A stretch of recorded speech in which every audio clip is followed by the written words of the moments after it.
പാലക്കാട്ടെ കർഷകരുടെ ദുരിതം നമ്മൾ പല തവണ പറഞ്ഞതാണ്. നെൽകൃഷിയൊക്കെ ചെയ്ത് മടുത്ത പല കർഷകരും ഒന്നെങ്കിൽ മറ്റു വിളകൾ അല്ലെങ്കിൽ നെല്ലിന്റെ തന്നെ വേറെ വെറൈറ്റികളൊക്കെ ചെയ്തു തുടങ്ങി. പക്ഷെ അവിടെയും എന്താണ് അവസ്ഥ?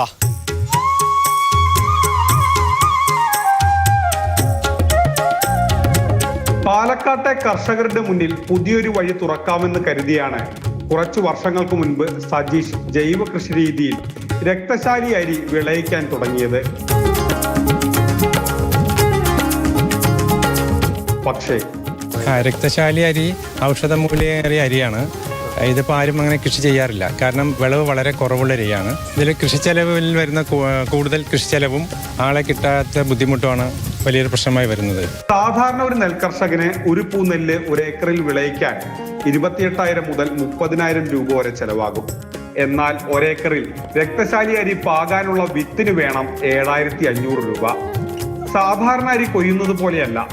ഈ അരി കൊയ്തെടുക്കാൻ ഏക്കറിന് 17,000 രൂപ ചെലവ് വരും. വളത്തിന് 10,000 രൂപ.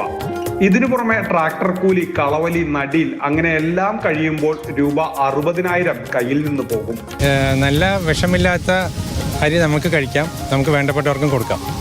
അതല്ലാതെ ലാഭം ഉണ്ടാക്കാനൊന്നും കഴിയില്ല അതിൽ.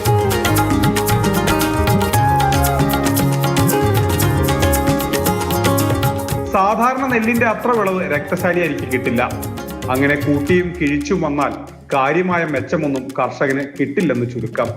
മാതൃഭൂമി ന്യൂസ്, പാലക്കാട്.